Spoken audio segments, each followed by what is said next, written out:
Hey guys, it's Spencer. I got my favorite snake. This has always been my favorite snake. It is a coastal carpet python. It's only about 18 inches right now. I don't know if it's a boy or girl, and you guys get to pick the name for this one too, so leave a name suggestion below. So this is going to be how to set up a baby's cage. So baby coastal carpet pythons, it can be nippy.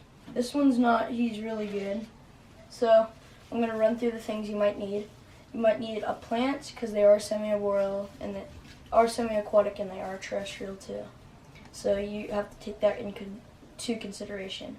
So a plant, I'm just using this fake suction plant, and like pieces of wood. I got this too. And I got this water bowl because it was a pretty good size. It isn't like a snake water bowl, it's actually like a hamster water bowl, but it fits the size I think he needs, and it's about the same size as this, so it's gonna have enough water for him to sit in and stuff like that. And I also got some forest floor I like to put on top of, and some reptile soil. This is probably the best stuff I've used. But I have a bag opened up over here, so I'm not going to open that up because I have that for a different snake. And I will be running through some things first. Well, after I set this cage up. So I'm just going to take off the top. Yeah, I'm going to take off the top of the cage. And I am first going to put this in and then that. But I have a heating pad in right now. It's not running, but it will when I put the snake in. And I have a thermometer gauge and humidity gauge. And this cage should be good for a baby about this size. And I will take him out so you guys can really see him and stuff like that.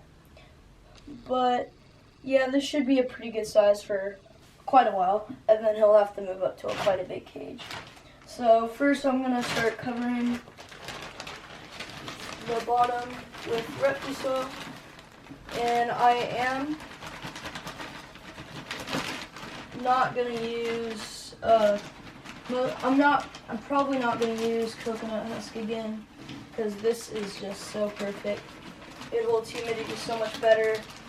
I'd really recommend you guys trying this, but if you don't like it, I mean, no harm done. You're just going to take it out and put some other kind back in. But this works like absolutely perfect for me. I've never had a problem with this so far. It just works perfectly. So now I'll do this. This is forest floor. I'm gonna do this with all my snakes, and most of them already have it, except obviously my sand boa. But I might add a little bit more in here. So, if you guys don't know already, this has everything you really need. This, if you're planning on putting live plants in, this is already ready. It's right out of the bag. It's ready for you to plant live plants because it has carbon, moss. It has carbon, moss, sand, and everything, so you don't have to spend more money to mix everything if you guys do that. So I'm just going to spread this around, and now do a little bit of this.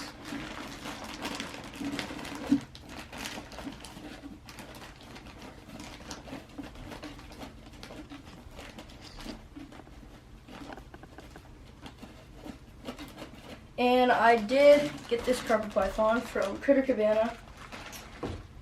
And if you guys live in Portland or Oregon, well, Portland, Oregon, but if you guys want to check them out, I'd really check them out. They always have new cool animals, and they're never just ordinary animals.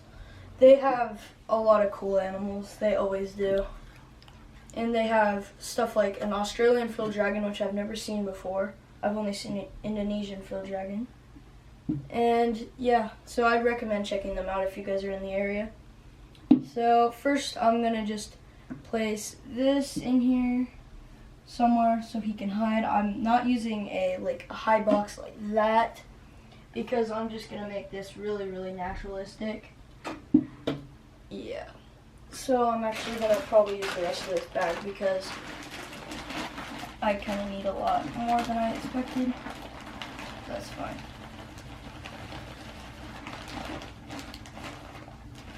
This won't be a care video, but I probably will make that in the future. I'm gonna make that with other animals, maybe like bull pythons, blue-tongued skinks, crested geckos, stuff like that. So I'm gonna just mix this all in now. Might add a little bit more on the top though. There we go.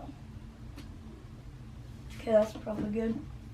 So now a little bit more of this. And this forest floor, it works good with snakes because it helps them with shed and it holds humidity good, and it does a lot. And yeah, it's made by Zoomed and it always works good. So is the reptile, it's made by Zoomed. So just if you're gonna do the same thing as me, I just put some on the top, and because it can hold humidity very well, I will vacuum my floor. Now I'm gonna do this and this. So I'm gonna find a spot. So they are semi-arboreal, so they will like to climb up. So I am gonna have to find ways so he can get up there. So cage making is always gonna be probably my favorite thing because you can do so much with all this cork and stuff like this. It's always fun making a new cage. Like if you're gonna remodel a cage, for me, when you remodel a cage, it's gonna be always super fun and exciting because you're gonna see an animal get something, like they're gonna love it no matter how you put it, unless it's like just plain with like nothing in it. But yeah, just kind of do what works for you on this. And so carpet pythons, they do get pretty big, and so they can get, well, it depends what species. Well, they're all the same, but it depends if you get an Irian, a jungle, or a coastal. The coastal is the biggest out of those three. The other ones stay a little bit smaller. And so the coastal, we're mostly doing the coastal. So I've always wanted one of these, not as an adult. I've wanted it as a baby so I can raise it up and know how it acts and stuff like that. So right now it's probably 18 inches, I think. So that's good. So a cage like this, it's long and it has a lot of ground to move, and it also is high so it can climb. And I am basically, this is what I will do with a carpet python. If it likes to stay up in the trees more, up higher, I'm gonna get it a taller cage, not a lower, like a longer cage right here. Like not as much width, but I'm gonna make it a taller cage. But if it stays on the ground most of its life, I'm probably gonna get it a longer cage, not a higher cage. So that's basically what I'm gonna do. I found that it's gonna work, and I've seen some other people do it, and they said it works, and their carpet pythons live happily. So I'm probably gonna do that.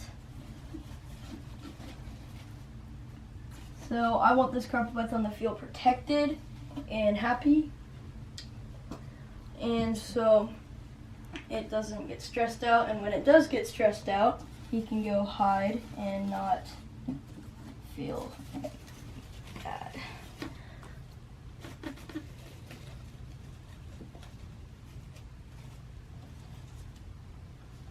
Okay, so that's probably good decoration wise. I probably might get more stuff in the future, but I feel like that looks really good. So now the water bowl. I only use distilled water, and you can get it in a jug just like that. And I do this because it doesn't have anything bad in it. It doesn't have any chlorine or anything like that in it. So I spray the cage with it, and they do need moisture, so spray is probably gonna be best.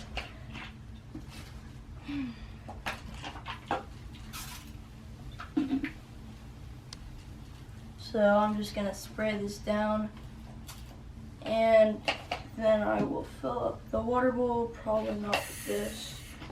Yeah, that's just how, I just use distilled water because it won't, nothing bad will happen, like it doesn't have any chlorine or anything bad like that, which is great. So this bowl, it's just absolutely perfect. Size-wise, it's just absolutely perfect, I personally think. For the size of the carpet python, I feel like it's just absolutely perfect. So, I might try and back this up a little bit. It's always good to change things around too. If you don't like it, you can just change it. Like that. Now you can have places to get up to and stuff like that. So, that is basically what I'm feeling right now. So, I am just going to talk a little bit about carpet pythons and them in general as a pet. So, this is basically the habitat for the carpet python. So, he is a coastal carpet python, again. And so, carpet pythons, people say they have really bad temperaments. They do have teeth because they are arboreal, so that when they're up in the trees and they see a bird, they're going to strike at it, and they need those teeth to latch on, and so the bird doesn't get away. So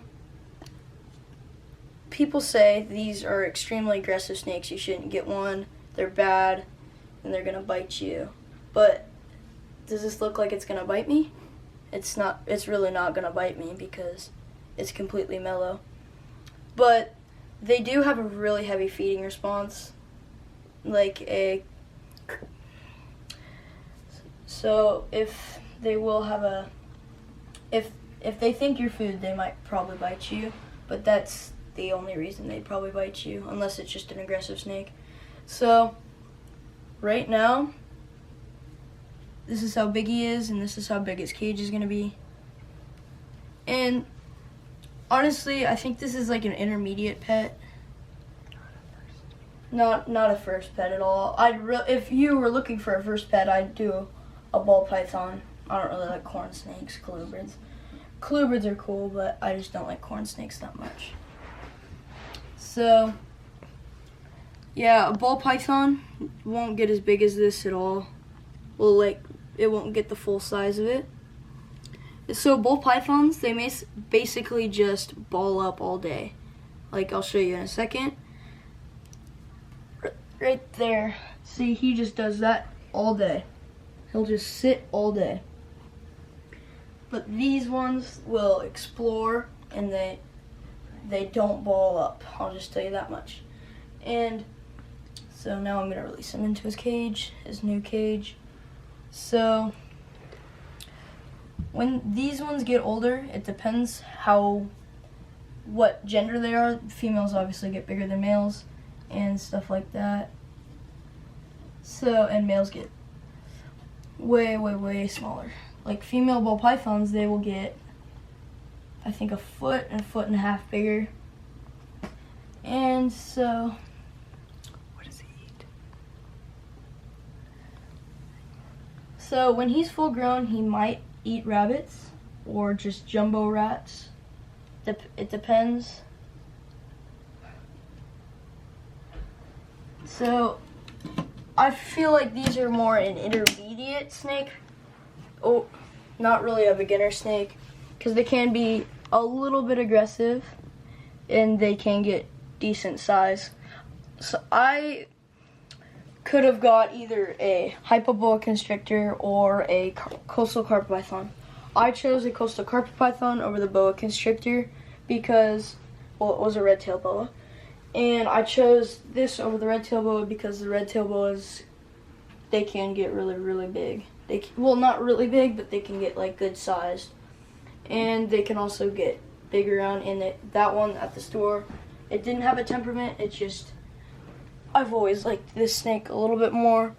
But I still really like red-tailed boas and boas in general, but I just chose him over the other one. So that's basically it for the setup.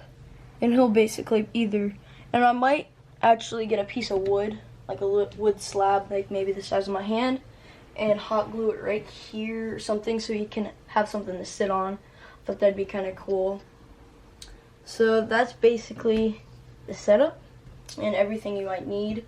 And right now he's eating a little fuzzy mouse. And that's basically the size he eats, but it might be different for yours. So make sure to subscribe and like, and be sure to tune into other videos. And if you guys want me to make any other videos, just put it in the comments below. And if you guys have a name suggestion, please comment down below. And if you guys don't already follow me on Instagram, I will have a link in the description for that. And I will be posting a picture of him so you guys can put a name suggestion down below. And I don't know if it's a boy or girl, so I'd do a gender neutral name. So like and subscribe, and be sure for new videos, and peace, and have a good day.